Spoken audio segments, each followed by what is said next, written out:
profesor Ernest Hallmayer y a Philippe Nauke, espero decir bien los nombres, que van a hablar sobre lo que está ahí por el camino de Kotler, el Departamento de Antropología de Marburg y sus trabajos en Colombia. Esta conferencia ha sido posible gracias a la gentileza del profesor Camilo Roballo del Departamento de Lingüística, a quien he encargado que haga la presentación formal de nuestros invitados. Muchísimas gracias a nuestros invitados por estar aquí y esperamos aprender mucho de su conferencia. Gracias, Camilo, también por facilitarnos este contacto. Gracias, Marta. Bueno, realmente el interés ha sido de Philip y de profesor Hallmayer de expresar su voluntad de crear vínculos entre las dos instituciones. Entonces voy a muy brevemente señalar unos puntos de las hojas de vida de los dos colegas. El profesor Hallmayer, el profesor Dr. Hallmayer, es director ejecutivo del Instituto de Investigaciones Comparativas de las Culturas, que recoge a dos departamentos en la Universidad de Marburgo, Alemania, que son el Instituto de Antropología Social y Cultural y el Departamento de Ciencias Religiosas. Él entonces es director de este Instituto Global y es director permanente del Departamento de Antropología. El profesor Hallmayer se doctoró en la Universidad de Viena sobre estudios de relaciones de género y organización social y parentesco entre los YUP. Desde 1991 está trabajando con YUP, con grupos Caribe, y tiene pues una proyección más amplia que es precisamente el tema de la presentación.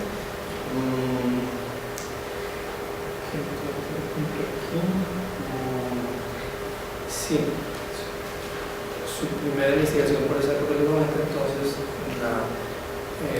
logran hacerla con un centro de investigación, Fundación La Salle en Venezuela, y sí, desde el 91 está trabajando entre los YUPA.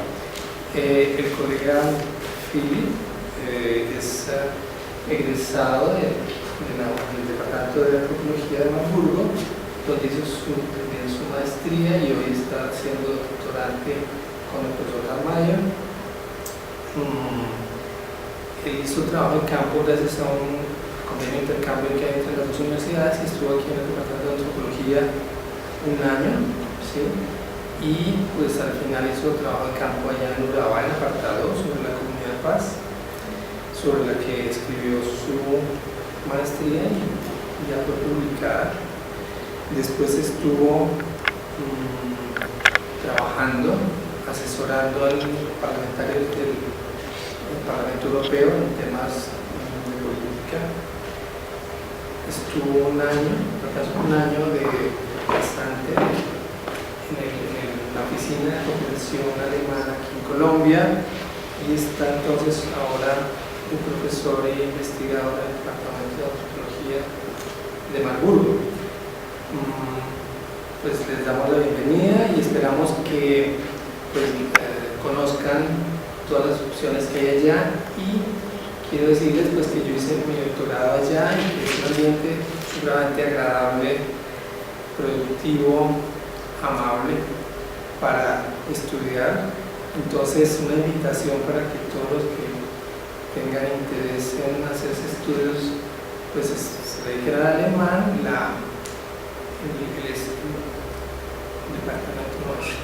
El servicio académico de intercambio alemán es muy receptivo a las solicitudes de los estudiantes colombianos. Entonces es de las opciones que más posibilidades de trabajo para estudios doctorales y magíster pueden tener. Muchas gracias y bienvenidos.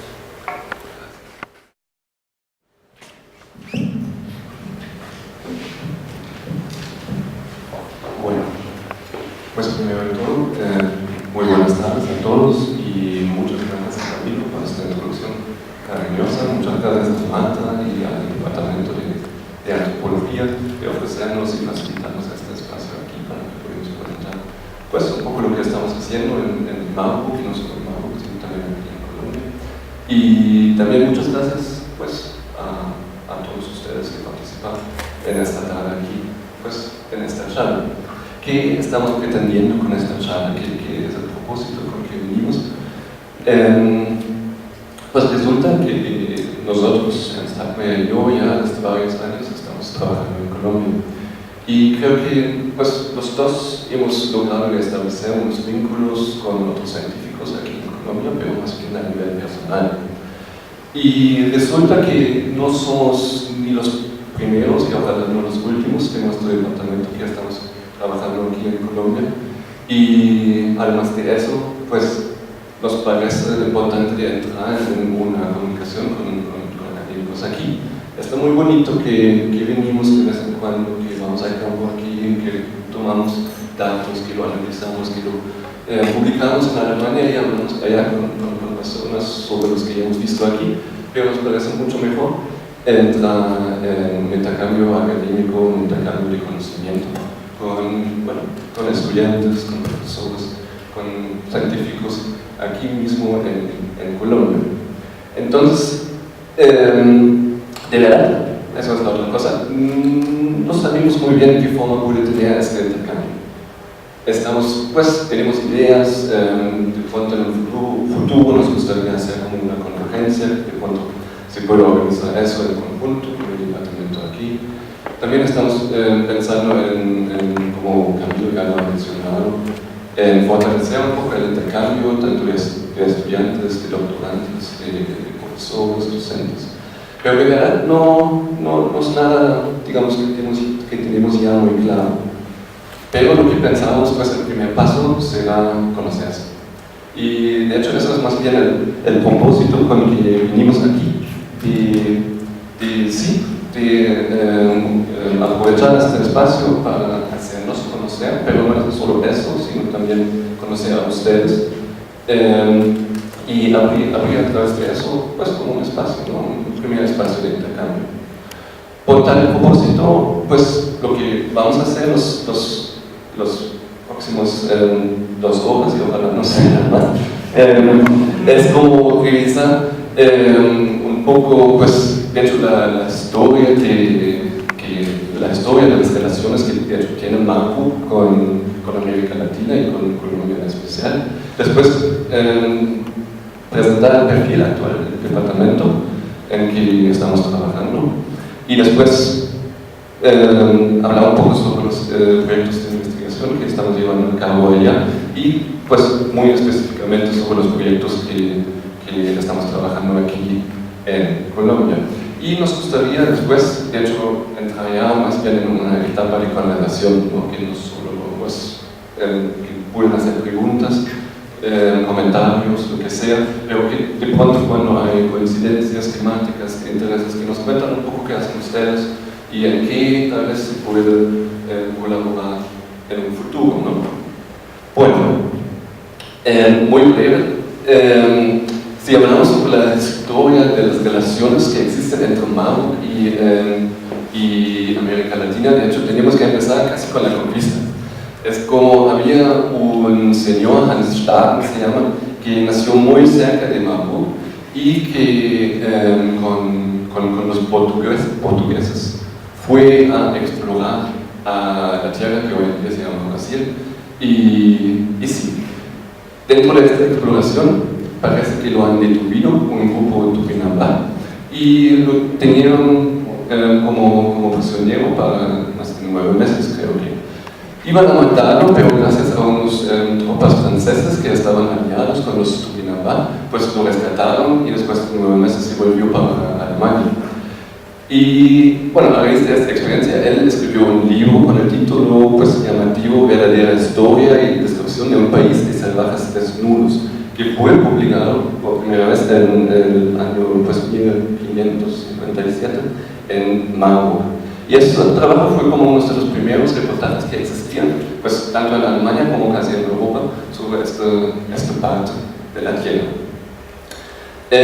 Un otro dato que es interesante de notar es que, de hecho, la segunda cátedra de tecnología que existía en toda Alemania, pues lo fundaron en Alemania, y la primera persona que obtuvo esta cátedra fue Karl von den Stein, que de hecho fue el médico especializado en psicología pero que pues, hizo también expediciones a la región del Chimbu, Brasil, y empezó ya en el ámbito académico con el enfoque en América Latina, ¿verdad?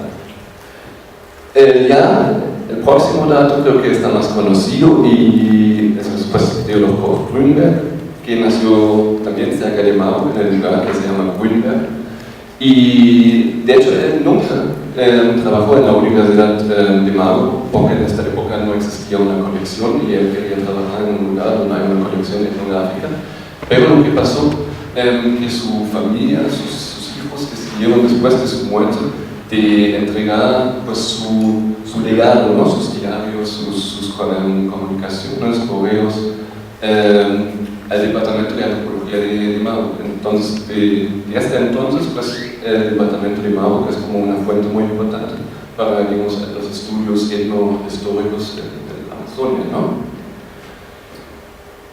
Ya estamos llegando de hecho, al último siglo. Siempre había entonces una cátedra de antropología dentro de la universidad, pero esta cátedra ya no estaba como independiente de un departamento, sino más bien hizo parte de otro departamento, de la geografía. Y pues persiguieron, digamos, allá investigando en temáticas que tenían que ver con América Latina. Aquí, pues, pronto no falta mencionar a un señor Schulz Jena, que por ejemplo tradujo el Popol de los mayas al alemán y que hizo pues, muchas investigaciones en Mesoamérica.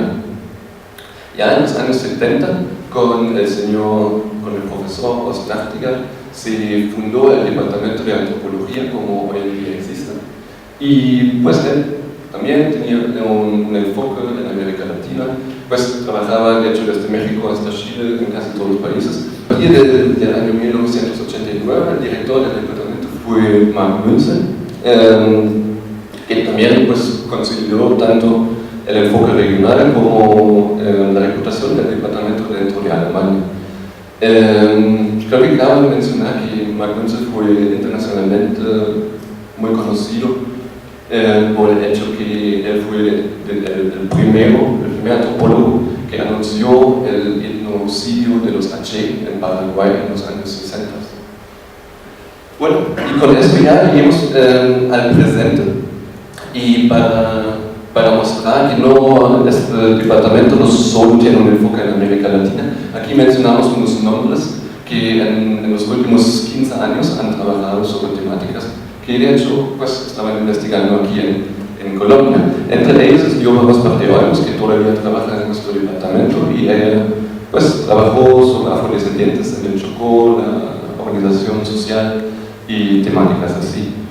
Creo que son todavía unidas, conocido por algunos de ustedes, es colombiano, fue director del Departamento de Antropología en la Universidad de Antioquia, pero desde, yo no sé, 15 años está trabajando en Alemania y de hecho en Marburg sobre diferentes temas, mitología amazónica, carnaval, barranquilla y últimamente sobre la santería. Michael Kraus ya está en la Universidad de Bonn, pero antes estaba en Marburg y trabajó de hecho con el archivo de Koch Grünberg y sí, creo que escribió un trabajo bien conocido con el enfoque de la etnohistoria amazónica en base del archivo de Koch Grünberg que existe. Bueno, y yo ya de hecho desde el 2005, cuando hice un intercambio estudiantil aquí, estoy aquí de vez en cuando y trabajando aquí. Y Ernst Haltmeier también de unos años, pero creo que en estos proyectos vamos a entrar un poco más tarde, no tan tarde, ya en un momento, con más detalles. Creo que hasta ahí llego yo por primero y sí. Bueno, también muchas gracias por la invitación. Quiero presentarles un poco el perfil actual de nuestro instituto.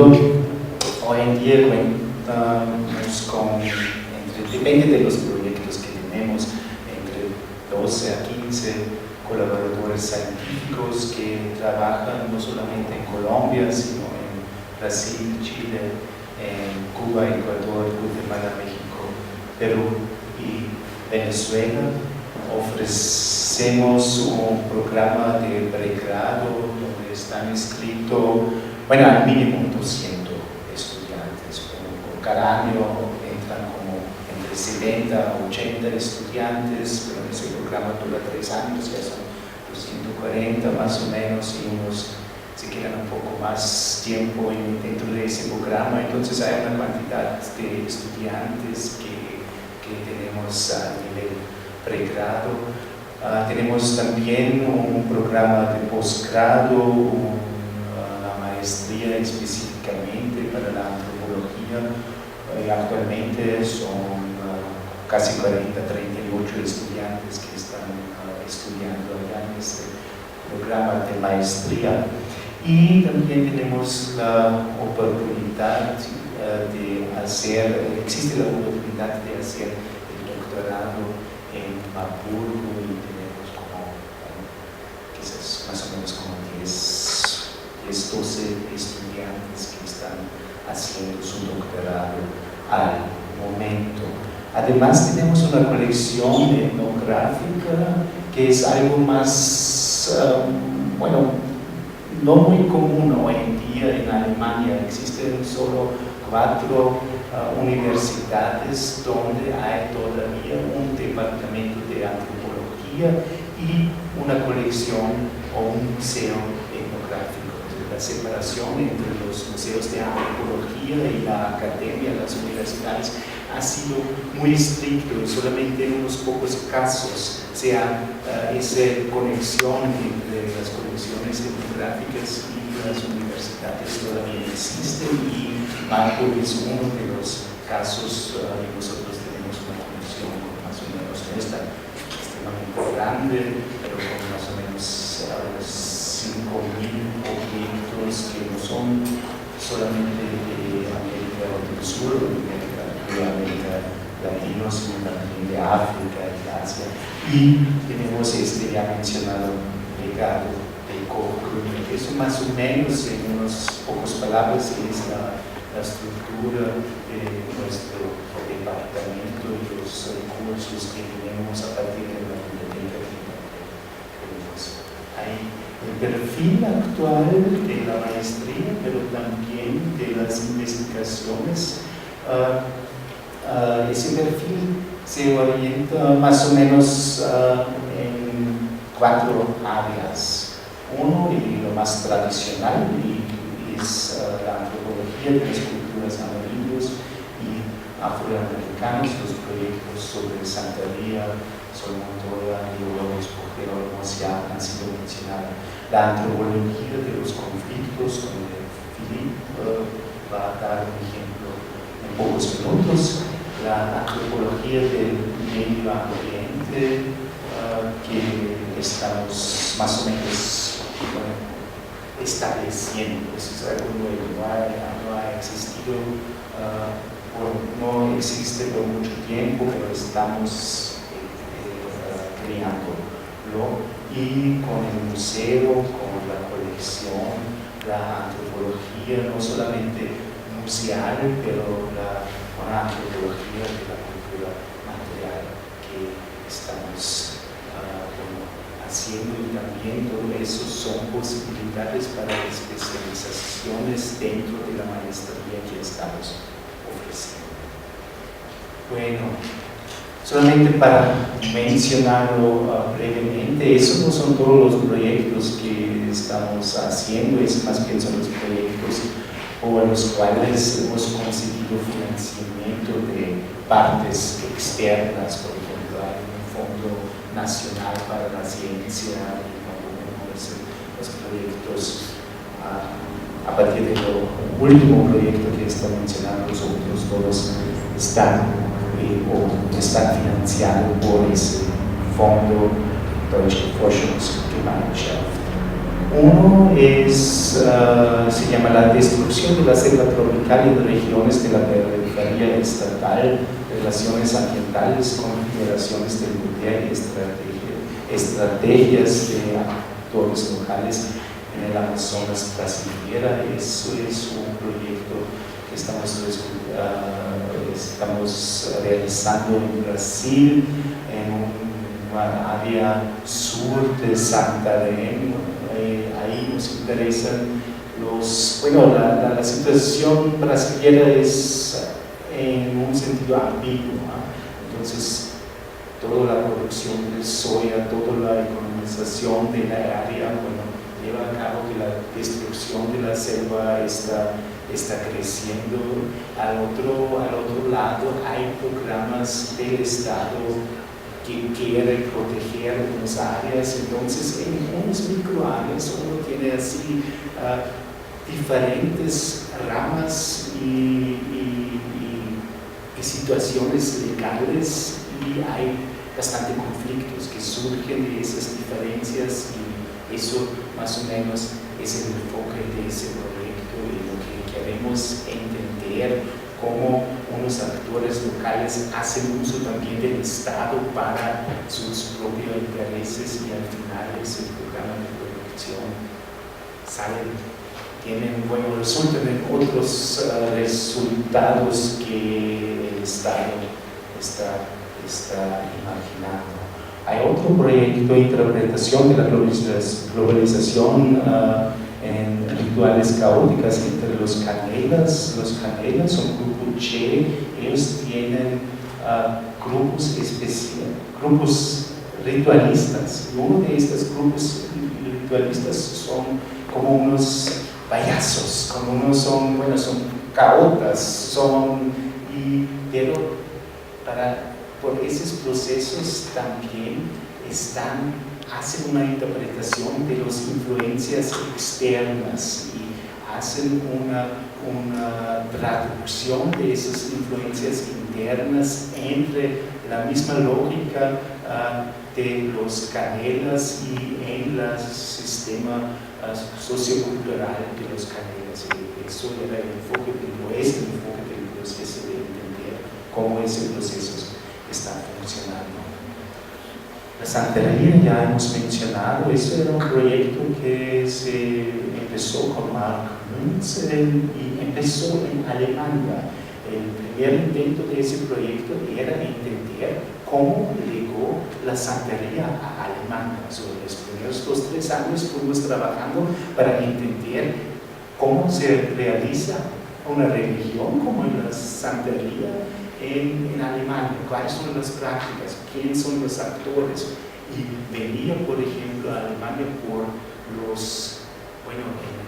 Alemania del Este tenía un contrato de intercambio de trabajadores con Cuba.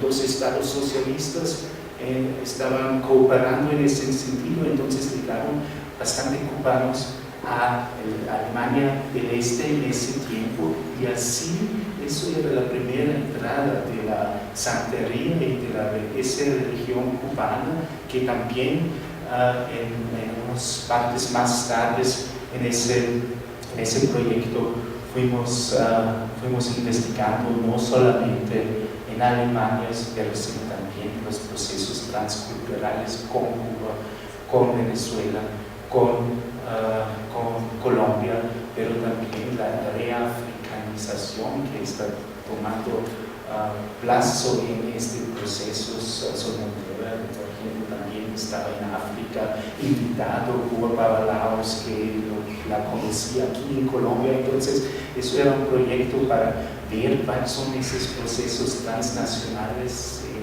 los cuales la santería hoy en día, no solamente en Alemania, está realizándose.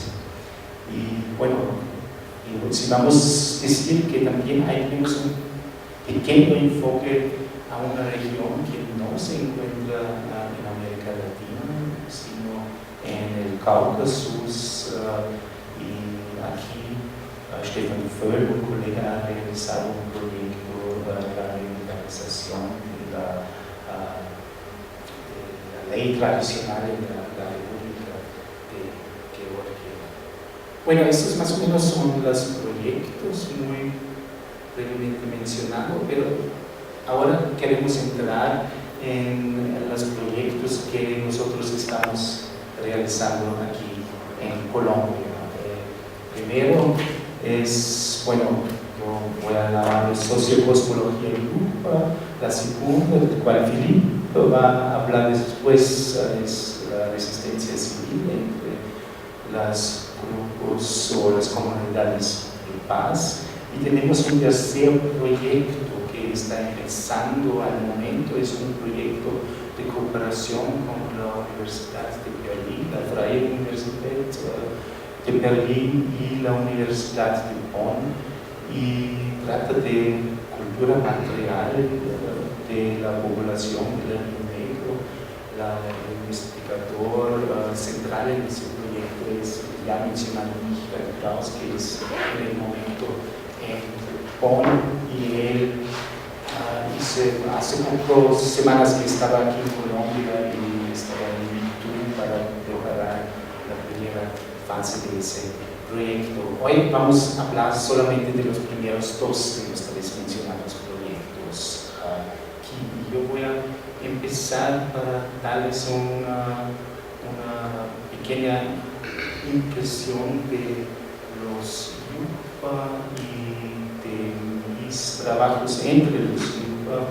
Como ustedes saben, creo que es un grupo caribe que vive en la Sierra de Berrijá, bueno, al lado colombiano, al lado venezolano, como en el departamento del Cesar, en el lado colombiano, donde hoy en día existen como 6 resguardos reconocidos de diferentes grupos yupa. Yo conozco solamente 2 de estos grupos y 2 de estos resguardos, que son los Iroka y los Menkle.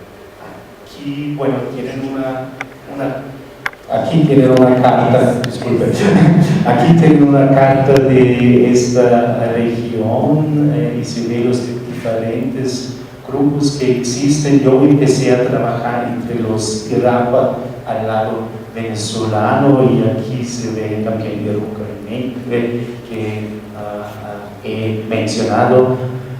Bueno, la situación es que hay diferentes grupos que también tienen diferencias dialectales y lingüísticas significantes. Lo interesante es que los grupos del sur, como Socorro y Irapa, hablan la misma lengua, se entienden así mutuamente, hay muy pocas diferencias, y en cada rama, en cada lado de la frontera siguen las diferencias lingüísticas hacia el norte.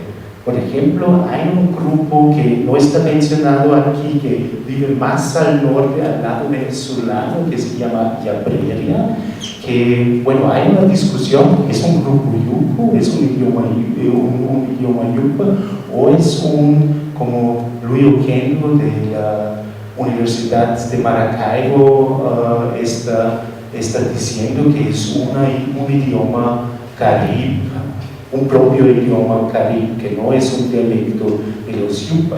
Pero él no toma en cuenta la situación colombiana lingüísticamente, como los Yapreria son muy apretados con los grupos más al norte de Colombia, y los Yapreria antes vivían en Colombia.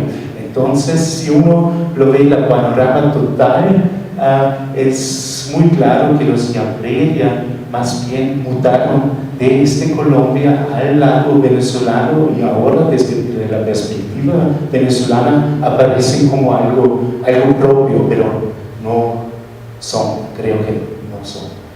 Bueno, aquí eso es una imagen de la comunidad Yurmutu entre los Irapa Yupa, donde yo realicé mi trabajo de campo. Ya ha sido mencionado sobre organización social, parentesco y género, y bueno, y siguió trabajando en esa área desde el 2009, del 2008, y a partir de ese tiempo, bueno, me interesó cómo es la situación en Colombia. Empecé a trabajar y de hacer trabajo de campo al lado colombiano en los resguardos. Bueno, después de ese trabajo entre los grupos caribes, actualmente estoy más interesado y por eso también me gustaría mucho de establecer contactos y intercambios. Estoy mucho más interesado cuáles serán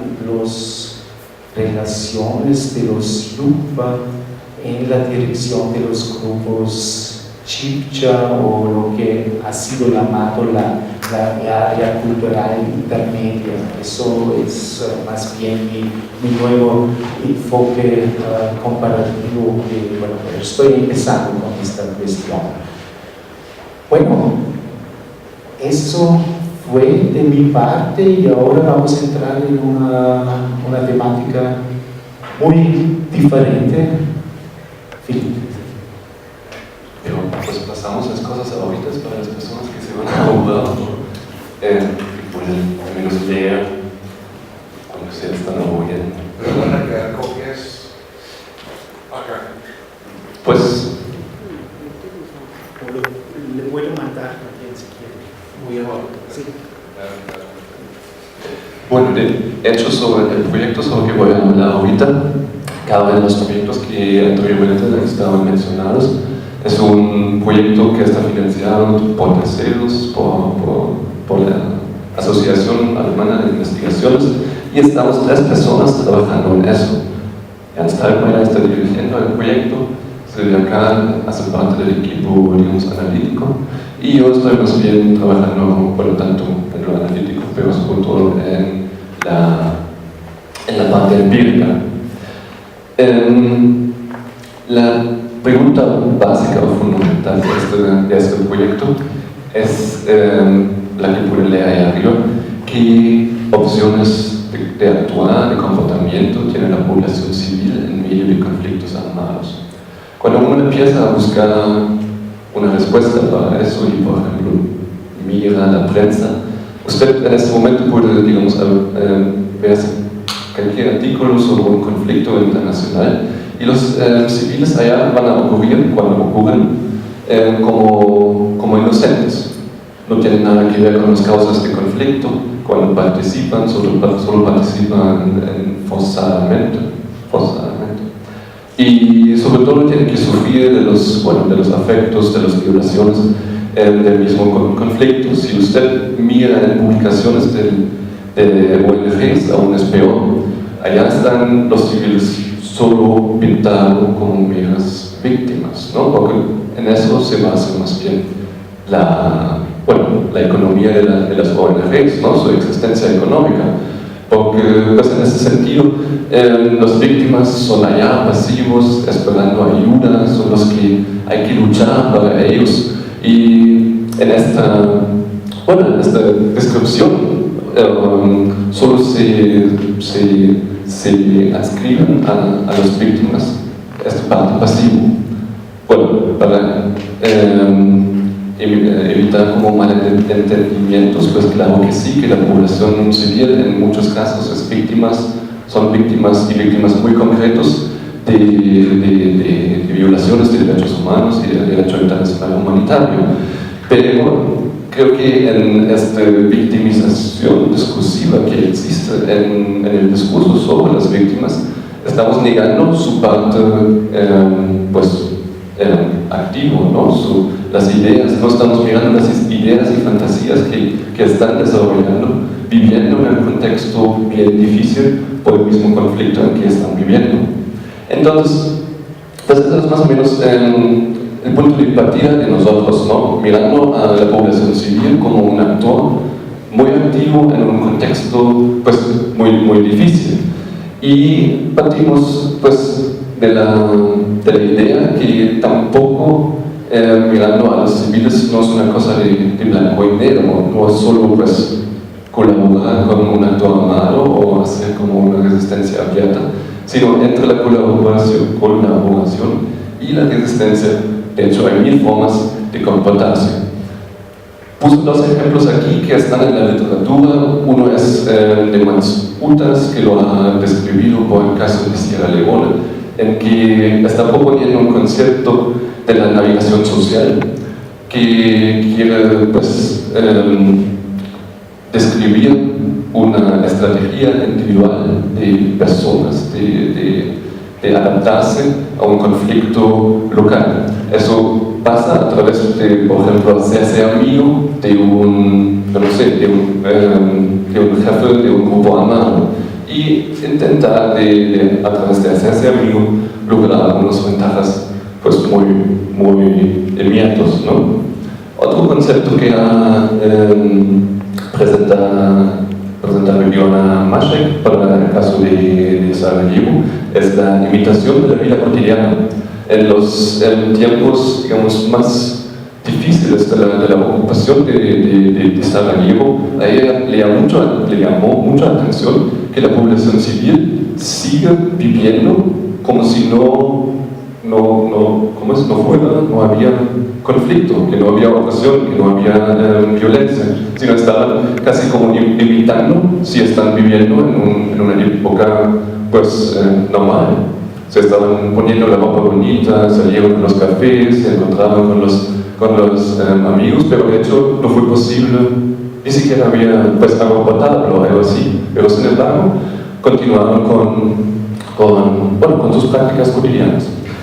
Nosotros dentro de este proyecto estamos mirando dos ejemplos que es muy obvio que la población asuma una posición muy propia en frente del conflicto, en frente de los actores armados, que tienen intereses particulares y que encuentran pues, prácticas y estrategias para realizar sus objetivos.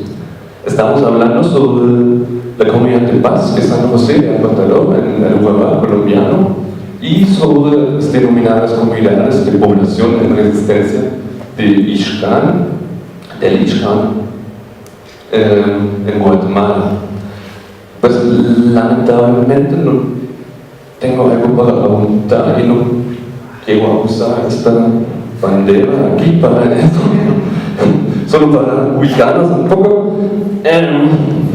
Pues el Ixcán es esta parte norte aquí de un departamento que se llama Quiché. Sí, y el Urabá, creo que la mayoría de ustedes van a distinguir, es como esta parte de aquí, occidental. Y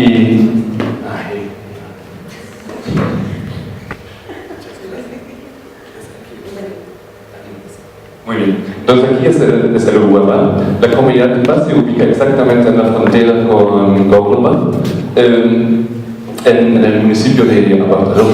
Y las comunidades de población de resistencia estaban aquí, ubicadas en esta zona del norte de Quiché, exactamente en la frontera con México. Al otro lado se queda Chiapas. De hecho, creo que no quiero entrar en tantos detalles de la historia de estas dos comunidades, pero que 2 o 3 puntos que llaman mucho la atención es que la historia de la colonización de los dos lugares se llevó a cabo pues, muy tarde, como en los años 60. En el Urabá fue más bien, digamos, en la zona donde está la comunidad de paz hoy. La colonización se dio a raíz de la violencia pues, de los años 50, ¿no? Eran básicamente liberales que murieron por la violencia,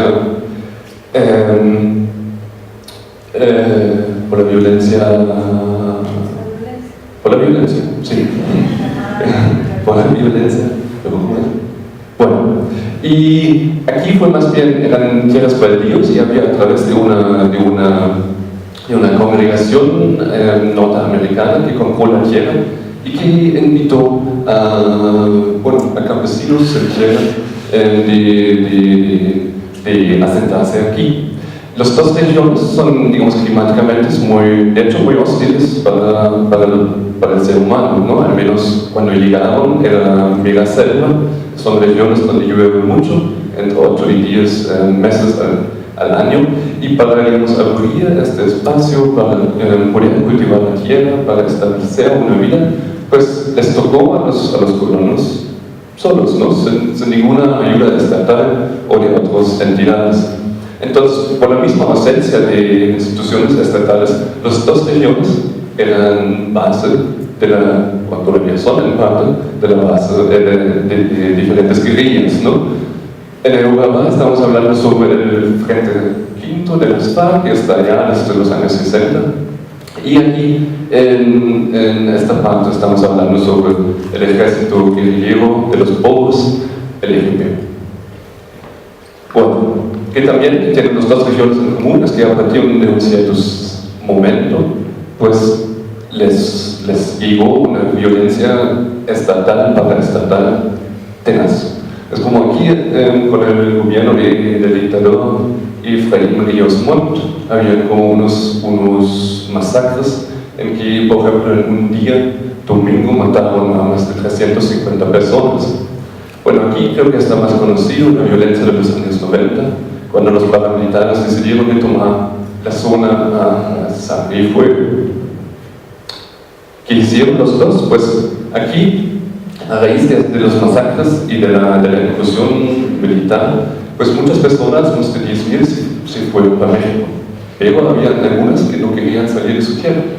Y ellos pues se desplazaron a la selva, a las zonas más selváticas, y de hecho en un acto espontáneo, pero este acto espontáneo pues se establecieron en campamentos. Entonces, eso es como una zona de, digamos, 700 kilómetros cuadrados, y las personas de las comunidades de población de resistencia fundaron diferentes campamentos dentro de esta zona. Porque alrededor de este territorio había diferentes bases militares, y de hecho el ejército constantemente entró a esta zona para cazar a la población y a los guerrilleros que están allá. Entonces, para evitar ser matado por la guerrilla, de hecho estas personas se volvieron nómadas. Ellos estaban cada día capaces de desmontar su campamento, de huirse a otro lugar y de montarlo otra vez. Para resumirlo, estas comunidades, pues sus objetivos son más bien ser respetados como población civil, quedarse en sus tierras sin correr el riesgo de ser desplazados, y también pues piden justicia por los crímenes que han sufrido en el contexto que están viviendo. Para lograr eso, ya lo he mencionado, se declara neutral entre los actores armados y pues no colaboran ni con logística ni con información, y internamente pues desarrollan una estructura política y económica que les permite vivir y sobrevivir en este espacio, y desarrollan prácticas y estrategias cotidianas de autoprotección. Bueno, aquí estamos mirando las fotos. Esa es una foto del año 87. Obviamente yo no lo tomé, tenía 5 años en ese momento. Son de una pareja bélgica ellos me facilitaron esa foto, y aquí se puede ver en qué condiciones estaban viviendo esta gente de las comunidades de población en resistencia, bajo de plásticos, en como, unas construcciones muy rudimentarias, preparados de salir en cualquier momento. Esa es una foto de la entrada de la comunidad de paz hoy en día, o de hecho la foto es del año 2008, donde se puede ver que están como marcando su territorio para los actores armados, ¿no? En estos, ¿cómo se llama eso? En estos letreros está diciendo que eso es un territorio privado y que a los actores armados no está permitido de entrar, y unas cosas más. ¿Qué estamos haciendo en este proyecto? De hecho, hay como 3 áreas de interés. El primer área es pues cómo se fundaron estas experiencias. Aquí nos estamos preguntando pues en qué contexto sociohistórico, económico, político y cultural han crecido estas comunidades, y qué experiencias tanto digamos colectivas como individuales han tenido las personas para declararse comunidad en resistencia en un cierto momento. La segunda área es la pregunta pues, por el funcionamiento interno. Aquí estamos mirando tanto pues, como la estructura política, económica y social, como las prácticas y estrategias cotidianas, pero también intentando de ver pues, en qué sistema de valores, en qué convicciones se basa todo eso. Estoy hablando muy rápido, ¿no? Es como casi no hay algo para respirar. Bueno, y el tercer área, ahí estamos cambiando un poco la perspectiva y nos estamos ya más bien preguntando, pues, ¿qué impacto tienen estas comunidades en el resto de la sociedad? ¿No? Es como, pues, ¿cómo están percibidos? ¿Qué reputación tienen? Están como, lo miran como un modelo o como, pues, sí, un ejemplo de seguir, o también si de verdad se justifica el nombre, están construyendo más, en qué forma, están como, sí, bueno, lo dejamos así. Aquí finalmente tengo unos fotos, esos fotos son de la comunidad de Paz, también de 2008, aquí pues solo para mencionar, se puede ver como, aquí están en una asamblea comunitaria, es una forma básica de organizarse, es como casi cada semana se encuentran en este espacio para hablar sobre nuevas amenazas. En estos días, pues llegué hace una semana, pero en estos días, en los últimos 3-4 semanas, al menos 2 o 3 veces a la semana había combates entre guerrilla y paramilitares, guerrilla y el ejército. Había mucho movimiento de diferentes grupos actores, entonces la gente se encuentra en este espacio para hablar de estas cosas, ¿no? ¿Qué hay que hacer? ¿Qué medidas hay que tomar? ¿Cómo protegerse mejor? ¿Quién hay que informar? Y eso es como un espacio político en que hacen eso. También el parte económico, bien interesante allá, porque toda la economía se basa más bien en un concepto mucho más comunitario. Lo primordial allá es como la alimentación, seguridad alimentaria, ver cómo pueden producir productos para ser independientes al menos en el pan corriente de los mercados.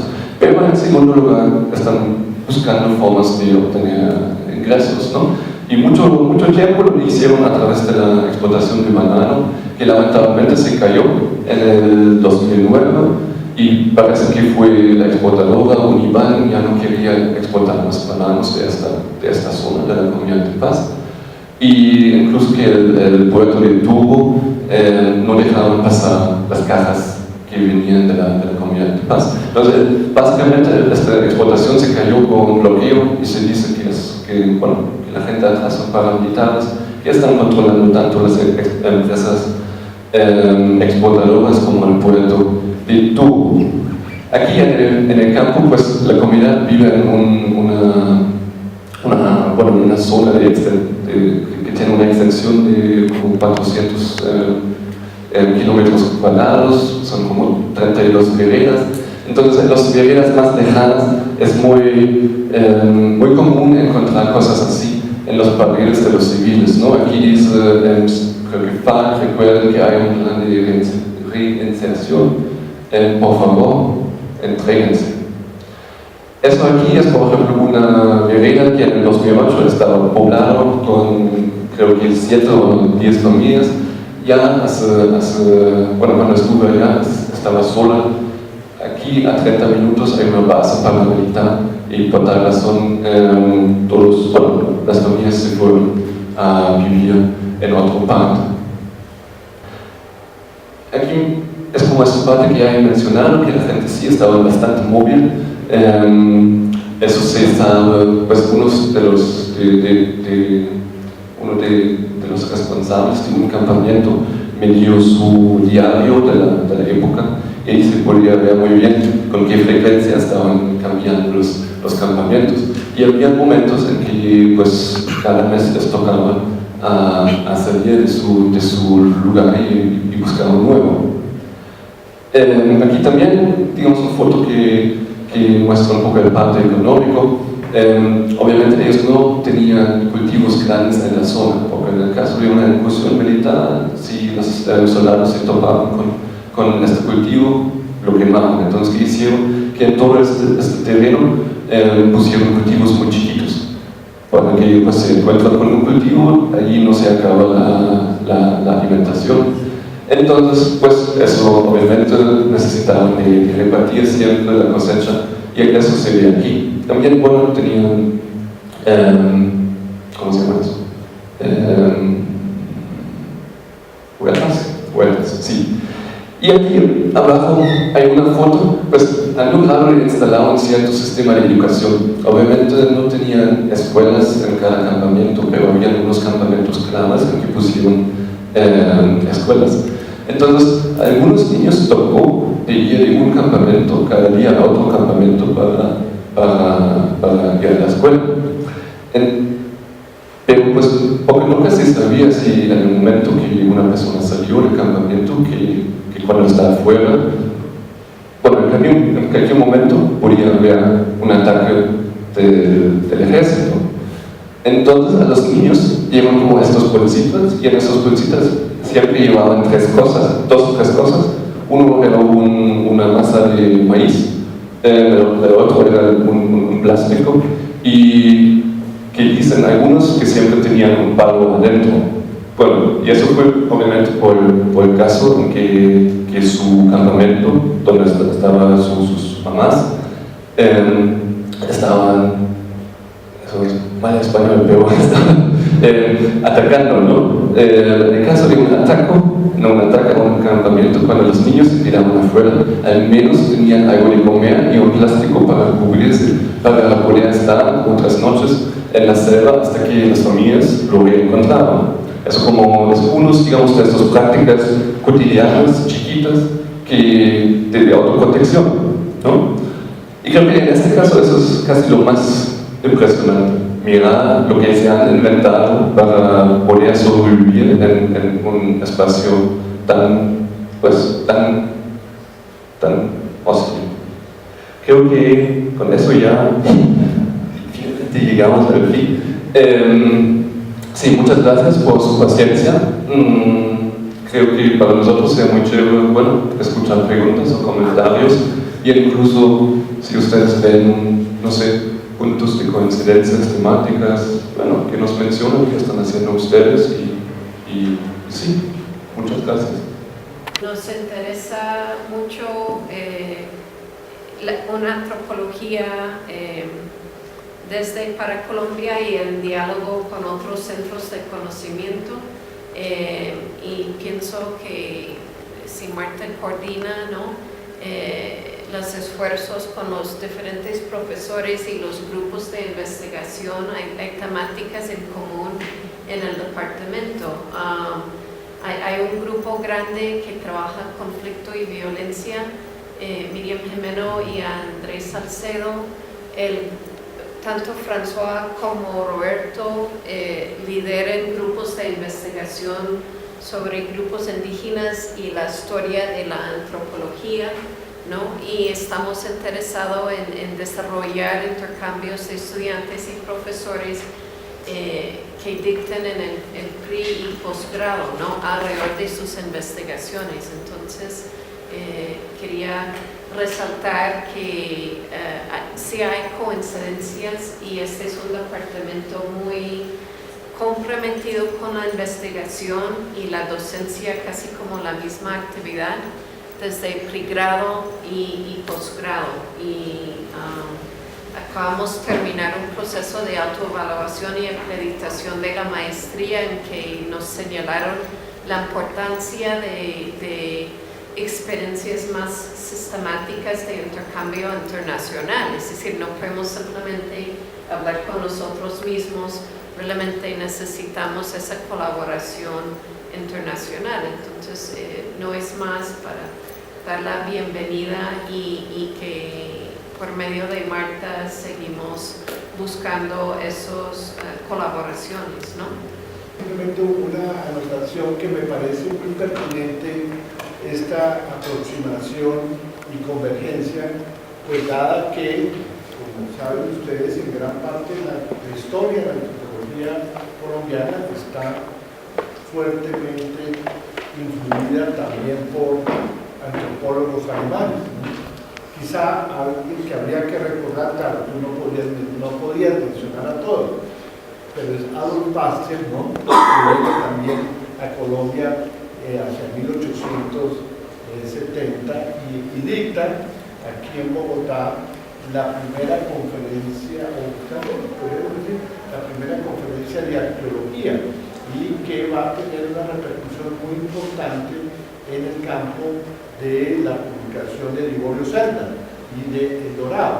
Bueno, y habría que, yo creo que hay una tradición que me parece muy relevante, que tú mencionaste algunos puntos en donde efectivamente sí sería muy relevante continuar y promover esa tradición. Tú hablabas de Horst Nachtigal, ¿no?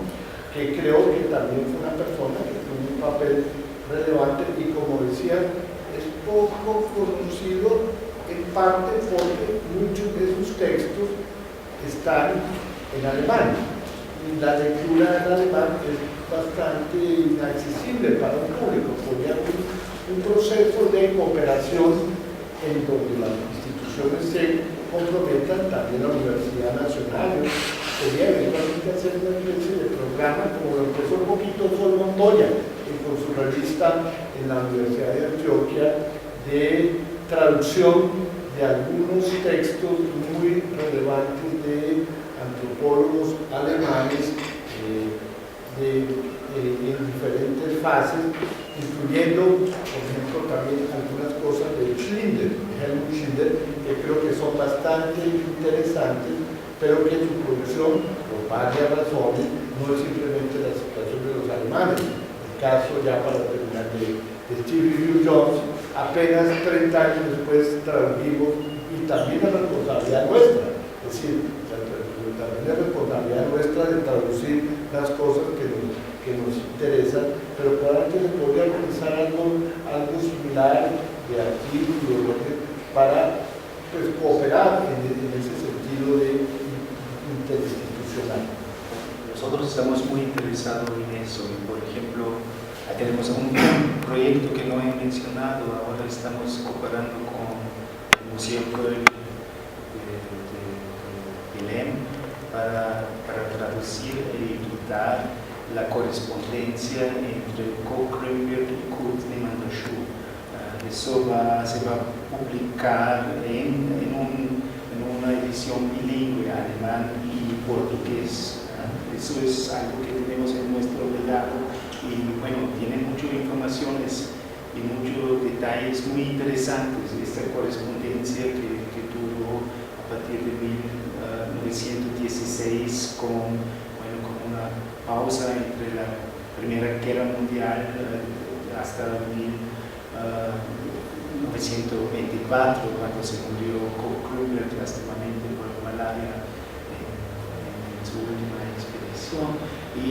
Pero también con los trabajos actuales, a nosotros sí nos interesa, claramente nos interesa muchísimo. Estamos un poco, para decirlo así, tenemos un handicap, para como, publicando en alemán casi no vale la pena de hacerlo, pero también no es tan fácil escribir un libro.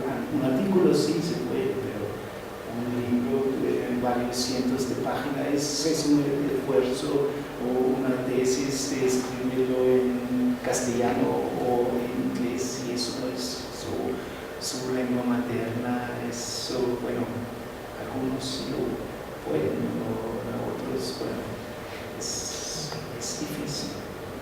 Entonces, con mucho interés estamos propuesto y vamos a ayudar en lo que podemos, si hay interés en estas traducciones.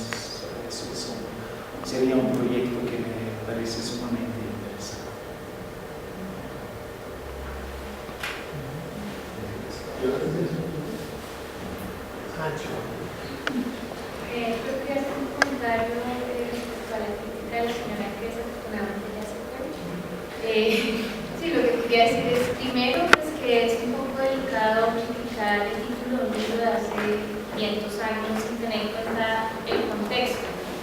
contexto cultural, temporal en el que esta obra se hizo, ¿no?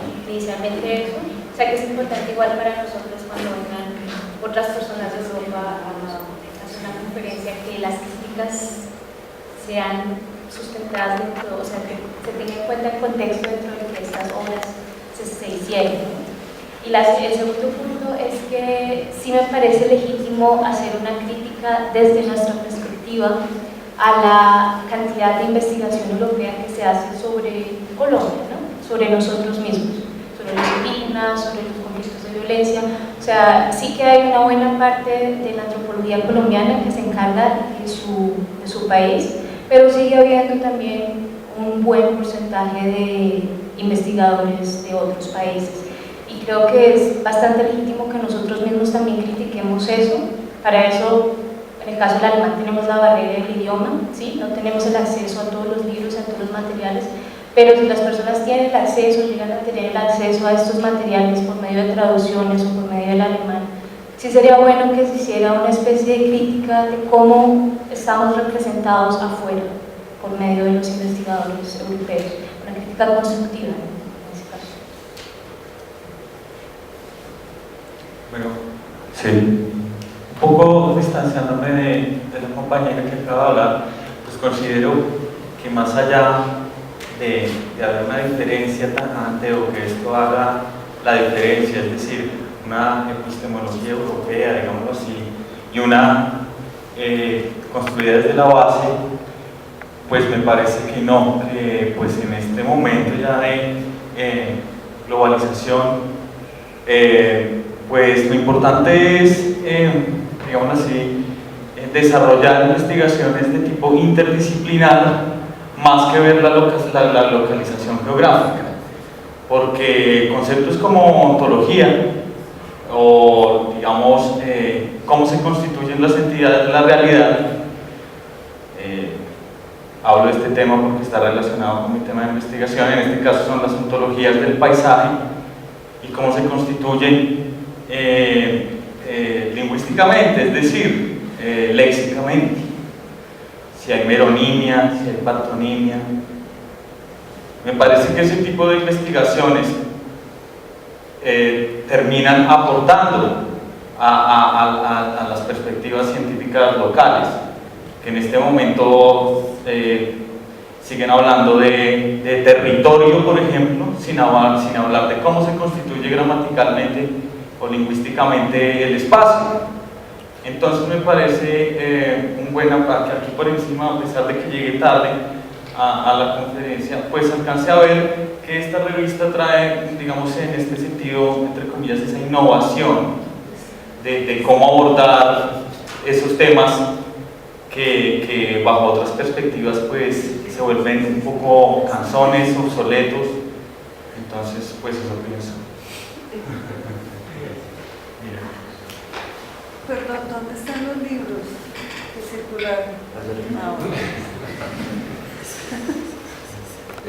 Yo quisiera señalar que, bueno, con el trabajo de Philip, yo celebro, ¿verdad? Ya antes había hablado con Philip de toda la discusión sobre una antropología del conflicto, una etnografía, dime, o una etnografía, bueno, de la violencia, y las ciencias sociales colombianas siempre han estado marcadas pues, por las circunstancias que el país vive, por ser interlocutoras en el área de la llamada biodontología, y de alguna manera la antropología colombiana tiene trabajos muy destacados en torno a poblaciones en medio del conflicto, pero muchos están esparcidos como trabajos de grado, de maestría, de doctorado, de pregrado también, que valdría la pena pues, establecer un diálogo en torno a los conceptos, a las discusiones, a los debates que la antropología colombiana y también en diálogo con investigadores de otros lugares pues se han generado y dirigido. Muchas veces uno se pregunta, bueno, ¿y eso para qué? Me parece muy importante cuando Philip señalaba las estrategias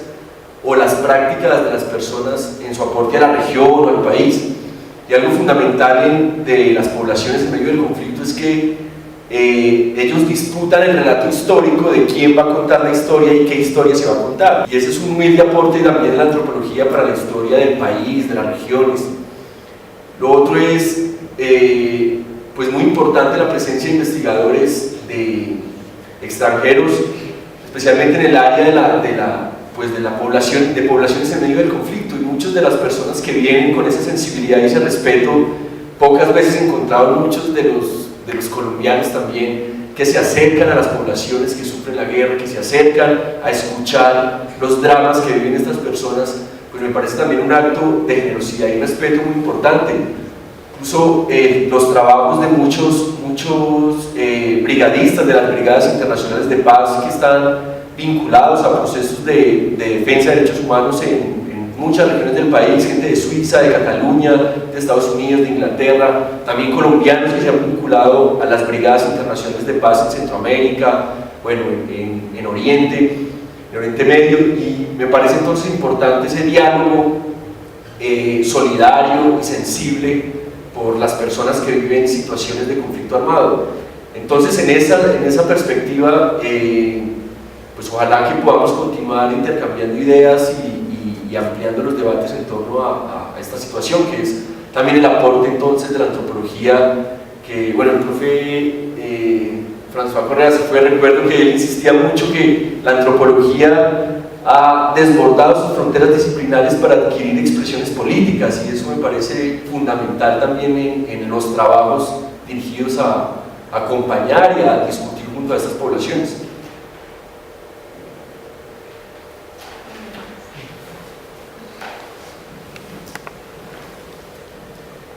Buenas tardes. Es muy interesante ver cómo los trabajos, pues no sé si son antropólogos, pues llegué tarde. Pues diría que es un trabajo antropológico un punto de vista antropológico a la violencia, ¿no? Es muy interesante. Yo soy seguidor de Cox Humphrey, sí, yo me leí su biografía y me leí los dos libros los dos tomos que publicó, ¿cómo es que se llaman? Los dos entre los indios, muy interesante. Y yo digo y sostengo que uno, pues para eso es que estudia antropología, para hablar por los que no pueden hablar, y para empezar las luchas por la gente que lucha, pero la gente no se da cuenta que la gente está luchando. Sí, y yo creo que la tarea fundamental como un antropólogo es hacer que esas ideas se conozcan, y la academia, la sociedad, y lo que mencionó el compañero, el profesor François Correa, es que la antropología también coja un tinte político muy fuerte, ¿sí? Y me parece muy interesante porque es que si el hombre no hace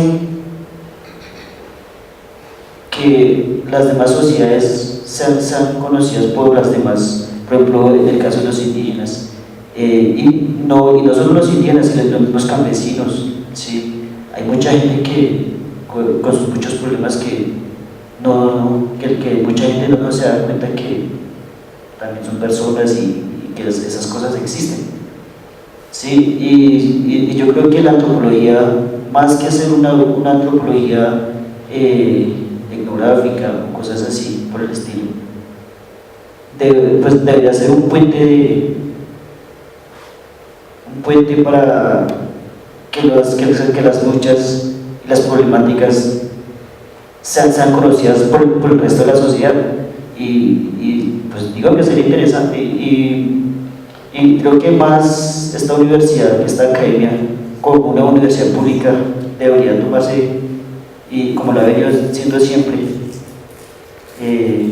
pues por tomar la delantera y hacer lo que está haciendo siempre acá. Por ejemplo, el trabajo que ustedes hicieron, muy interesante la verdad, y que el trabajo se siga haciendo, no que se queden los libros, ¿sí? Entonces sería muy interesante eso. Quería decir, y de hecho acercarme un poco más a Joana, que creo que sí es un comentario muy importante, que uno debería reflexionar siempre como su metodología y la forma como masacrarse, pero creo que eso no es algo que solo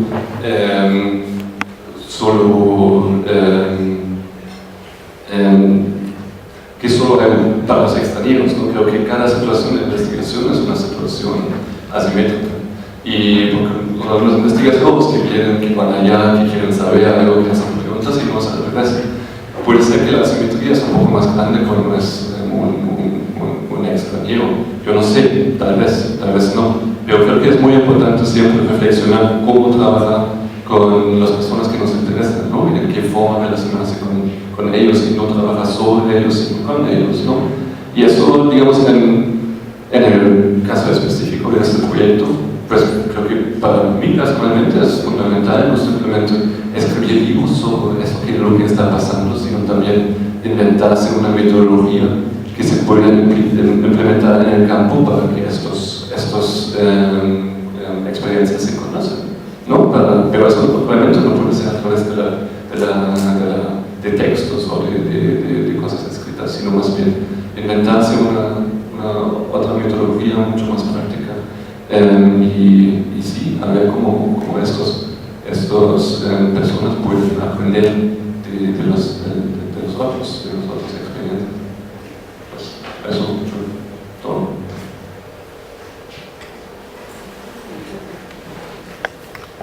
Bueno, muchísimas gracias por haber venido. Creo que las discusiones que se plantearon desde el auditorio son muy importantes. Vale la pena pensar sobre cómo se produce el conocimiento, sus efectos políticos, y creo que el problema no está resuelto. Entonces, esto va a ser materia para un debate